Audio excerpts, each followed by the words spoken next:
So now we finished washing our hands, and we said that washing our hands is literally from the tip of your what? The tip of your fingernails. Literally the tip. That's where it starts from. Some people believe it's just literally washing the palm. No, rather it's the tip of your fingernails until your wrist, until the wrist. Along with washing the knuckles, as we mentioned earlier, okay? And in between your fingers. So once you've done that 3 times, then you move over to washing your mouth and nose. Now, what is it when it's mentioned washing your mouth and nose? It means literally madmada wal-istinshaq, okay? And that is you're rinsing out all of the bacteria and that which you have, maybe extracts of food pieces and what have you inside your mouth. So you rinse it out. So literally you take the water, you take in some water into your mouth, and then you rinse out. At the same time, you inhale some little portion of the water, but of course not going beyond this point. Of course you don't want it to go inside. Okay, just literally using it just to take out all the germs and the dirt. So you get it? So we're gonna show you. You take a little bit of water.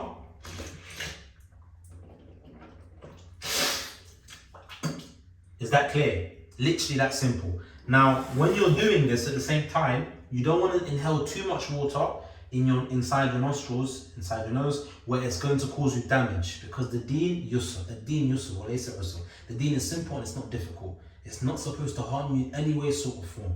So we're doing that 3 times, and we're doing the inhaling and rinsing and taking the water in the mouth and nose with our right hand, and then we're taking it out from our nostrils with our left. So we're going to do that 3 times.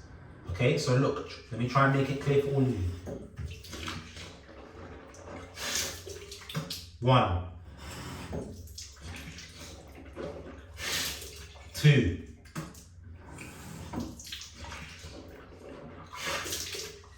3. So now that's the second move. So we finished the hands, we've done the mouth, we've done madmada wal-istinshaq. Then afterwards, it's washing the face. Now, many people do get confused with this specific part. Washing your face does not include your hair. Well, I don't have any at the moment. It doesn't include your ears. It's just literally from where?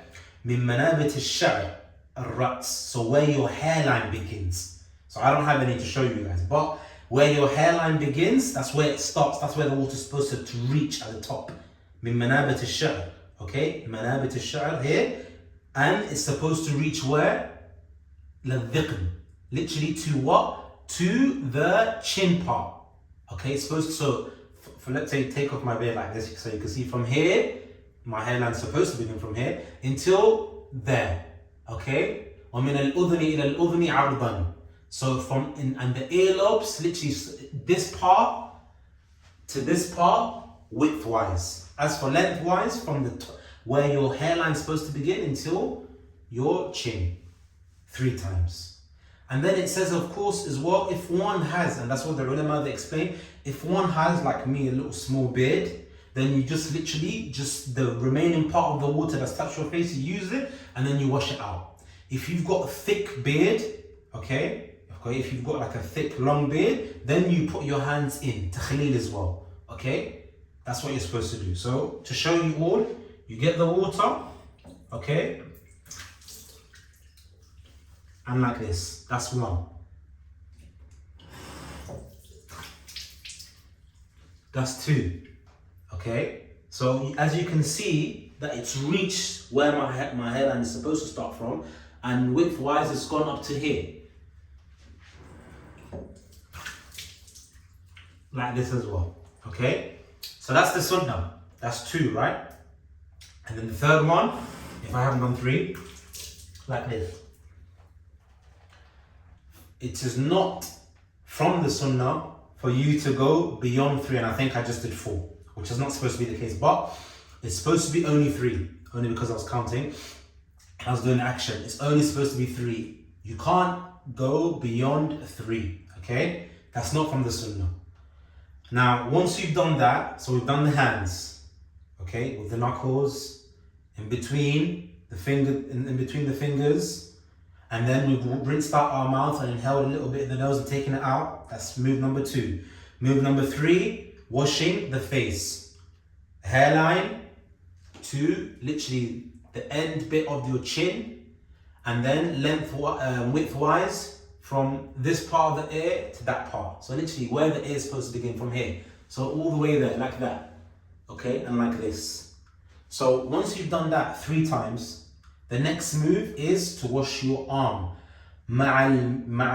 Literally it's mentioned here, ma'al mirfaq. Okay, which is with the elbow.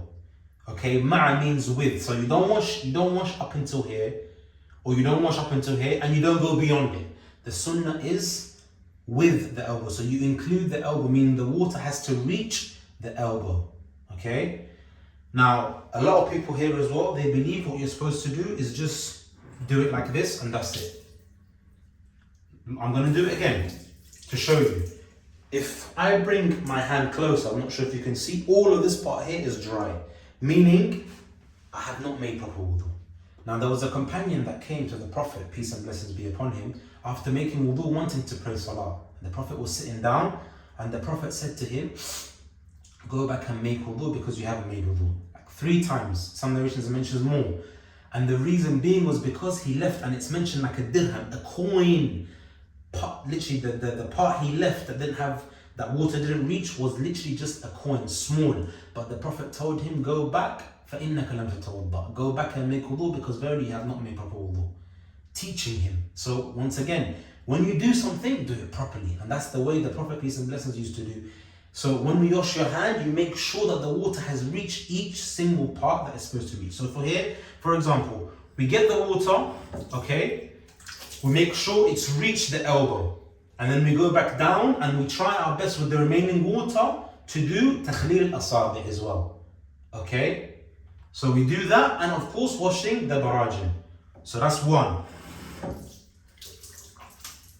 See, I'm including my elbows. So I'm not going beyond to over here to my shoulders, and I'm washing in between. That's 2. Okay, and that's 3. And I'm making sure there's no part that's dry as well. Many people, this part, they leave it dry because they just put the water on. They don't actually wash with their left hand their right arm. Okay, then afterwards you go over to the next one. Okay, as you can see, I've done it differently. I've used my right arm. You could do that, or you could do it like this, which is probably easier. That's 2. Okay, I'm washing.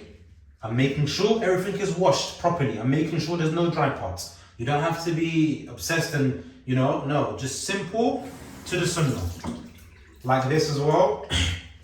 Because a lot of people have whispers. A lot of people get whispers from the shaitan about they haven't made wudu properly and whatnot. Don't make life difficult. It's very simple. As long as you've done it according to the sunnah, it's reached here. I haven't gone beyond and exceeded and have ghulu in it. Okay, I'm not extreme in it. It's very simple.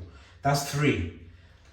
Now, the next part is masah ala al-ra's. It doesn't say, it doesn't literally, it's mentioned mas, and mas means to wipe. So as I've done it like this, I've got the water. I don't then go and put the water on my head, or if you have hair on your hair. Why? Because that's washing. But the sunnah is to wipe over your head. So obviously make sure the water reaches. But so the sunnah is you get it, okay, and you drop it. That's all you need. And then the way you're supposed to do it, you go from here, from where your hairline starts, okay, where your hairline starts, you go down to the end, okay, and then you come back up to the bottom part, just like that. That's once. And then you put your finger, you put your index finger inside your ears, along with, so this showing you one of them, my index finger is inside my ears, and I've got my thumb, which is going to go behind my earlobe. I'm going to go once, and that's it. And same with the left as well, just once, and that's it. So once again, to show you the move again, I'm going to show you the move again without the water. Why? Because I'm only supposed to do it once. Like this. Once. After you've got some water, you go down. Okay. Hands in. As you can see. Okay. And I hope that's clear. So that's the Now the other part after I've washed both my arms. And you always start with arms. You start with your right arm first and then your left. And that's the sunnah of the beloved Prophet, peace and blessings be upon him. Now I've wiped over my hair. Don't have any hair. But once I've done that, the last one is to wash your feet. Which foot do we begin with? The right, according to the sunnah. To wash your feet, it's a bit similar to washing your hands, but you wash until your ankle. So you include your ankle as well. Okay? You include your ankle from the tips of your toenails until your ankles. Once you've washed that, the sunnah is تخليل الأصابع القدم. Okay? When you're washing in between like you did with your fingers, the sunnah is, if one can do so, to do it with your left or to do it with your pinky. Okay, so for example, I've got my foot, okay? Now I've washed it, I've made sure I've washed it. To make it clear, what I should do is I should wash in between, okay, with my pinky like that. Okay, so that's 1, 2. And I'm making sure it's reaching, just to show you, I'm making sure the water has gone beyond my ankle, just about here, to know that I've included it. I've included ma'al-ka'b. I've included the ka'b, which is here, okay? Not here, okay? I've included, just to show you all, to make it clear, when you're washing your feet, you don't go all the way here, nisf as-saq. You don't go here, you don't go to the knee, you don't, that's all extremism. It's very simple. From the tips of your toes or the toenails until your ankle. So this is my ankle here. I'm not gonna wash it just there or in the middle, no, right here. So this here is, anything beyond that is extreme. The sunnah is ma'al-ka'b, okay, including the actual ankle. So you're washing it, and as you've washed it and you've got water all over, and bearing in mind and I've seen so many people, okay, and I myself used to do it when I was younger. It's something that you think that, you know, it's okay, but remember, your prayer is going to be, look, just giving you simple, just ask yourself a question, yeah? You're praying salah, and you know that one of the conditions, it's not even a pinner, okay, it's not an obligation, it's a condition, and we know the conditions, they're outside of salah. So without the condition, the actual salah is not going to be accepted. So if you've now come and you've not made that purification properly, then your salah is null and void. Literally is null. It's literally null. It's not valid. Okay? Your salah is baatila. It's not valid at all. Why? Because your purification is wrong. So get the purification right. That's the intent behind this video, brothers and sisters. So going back to it, when you're washing your feet, make sure you wash from the beginning, from the top of your toenails until and also including the ankles. But the main point I wanted to make is here. Many people here at the bottom where the ankle, literally right at the end where the heel is, they don't get any water there.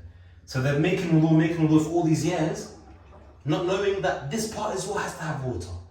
That's why I said, get the water, okay, and the sink is a bit lower, it's probably difficult for you to see. When you get the water, try and make sure the water reaches all the way here, okay?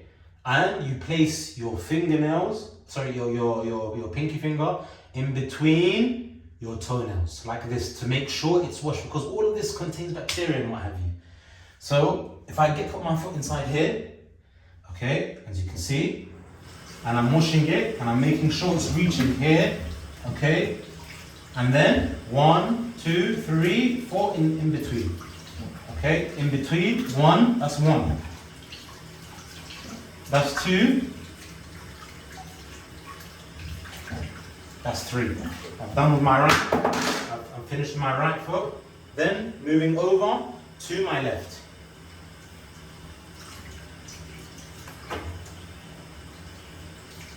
Okay, like that, 1, 2, and there's no need to rush. Many brothers, they rush. You see them, brothers and sisters, they rush when they're maybe thinking that they're going to miss jama'ah. That's 3, and I've finished now. And as you can see, I've tried my best to make sure that the water has reached every single part of my foot, starting from the top part of my toenails until my ankles. There is no need for you to rush. If you're going to miss salah, if you know, the Jama'ah is about to finish, and you rush and you miss portions of your body parts, the limbs that need to actually be purified, what salah are you going to pray that's going to be accepted when your purification is completely incorrect? Don't rush. Make sure you make wudu properly. You see some people, they come, some people, this is what they do when they wash their hair. Some of them, they come, they do this, they do that, they do, and like this, and then they go pray salah. There's no point of you doing something properly. But then when you go to when you have a job, or when you have a meeting and what have you, take your time. When you watch movies, take your time. The same effort that you put in whatever hobbies or desires or responsibility or business that you have, try and put some sort of love and time and effort with regards to your worship. You're worshipping the one that created you. So make sure you do it correctly by purifying yourself and doing it according to the Sunnah. Now that's a brief explanation from the beginning until the end of making wudu, ablution. Now, just some points before we finish up. Remember I mentioned the only thing that you shouldn't do 3 times is wiping over your hair. Okay? Do it only once. In terms of when you're purifying yourself, wudu, what's wajib is 3 times. So what's sunnah is 3 times. So 3 times is sunnah. What's wajib is once. So if you want, and if you study fiqh as well, you would know that you can do it only once. Each thing once only. Washing your hands once, washing your mouth and then your nose, face, hand, and your foot only once you can do it. Or you can mix it up, do one. For example, I can wash my hands if I'm making wudu properly once, and then that 2 times, and then this one.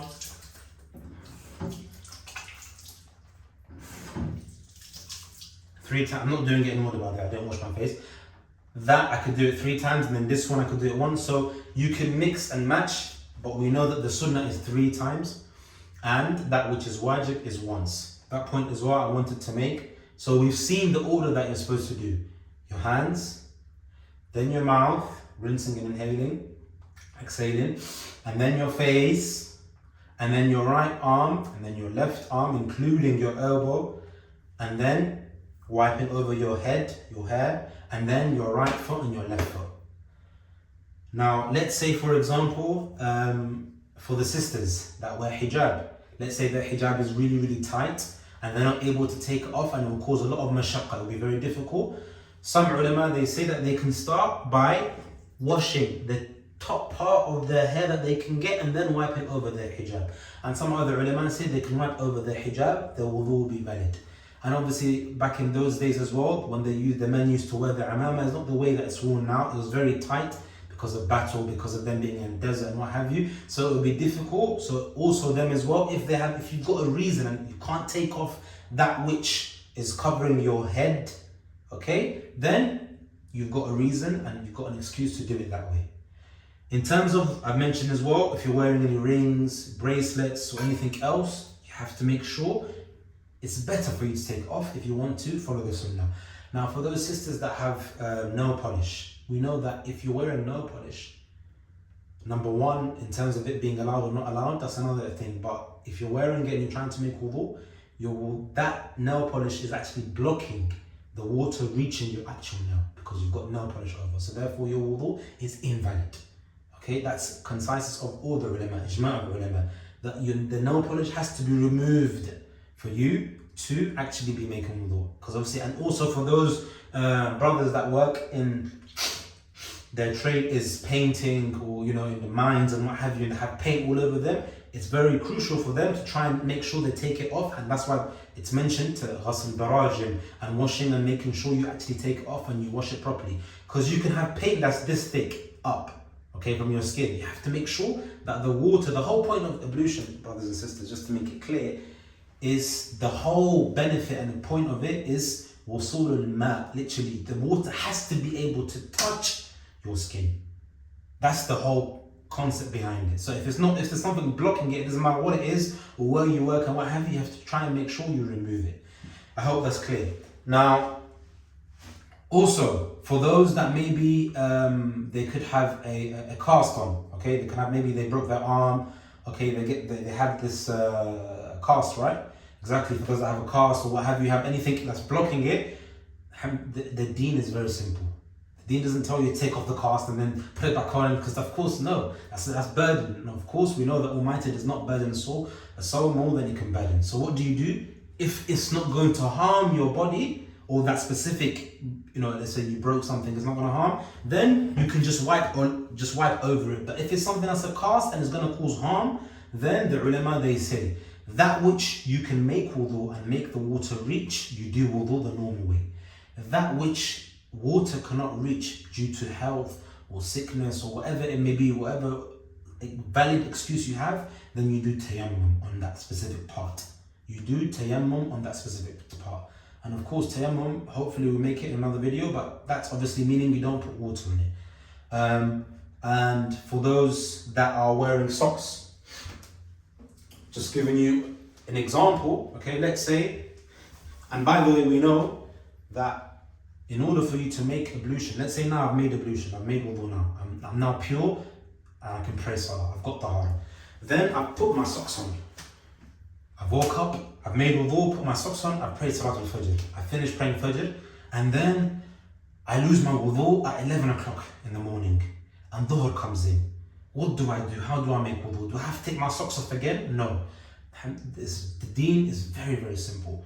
For those that are staying and they're muqim, I'm not traveling, then I can keep my socks on for that day, okay? And I can make wudu. So you do wudu normally, and then when it comes to you doing your feet, you literally get the water, and for me to make it easier for you, hopefully that you can see, okay? All I would do literally would be, for me, just to wipe like this. You don't get the water, and I've seen many uncles like this, and the deen is simple.